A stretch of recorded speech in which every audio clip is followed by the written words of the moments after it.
Do not touch the IDG system components for a short time after the engine is shut down. The engine components stay hot for some time and can cause injury.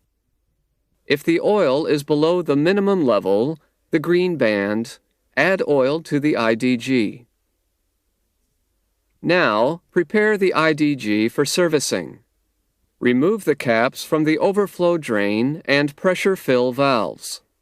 First, connect a drain hose to the overflow drain valve. Then connect the pressure fill hose from a service unit to the pressure fill valve. Using the service unit, add oil until the level reaches the full mark and the oil overflows through the drain hose. Drain oil until the oil level moves down to the green band.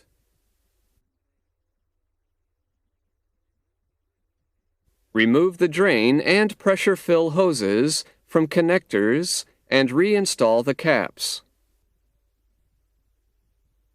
Finally, perform a leak test. Do another check of the oil level 5 minutes later.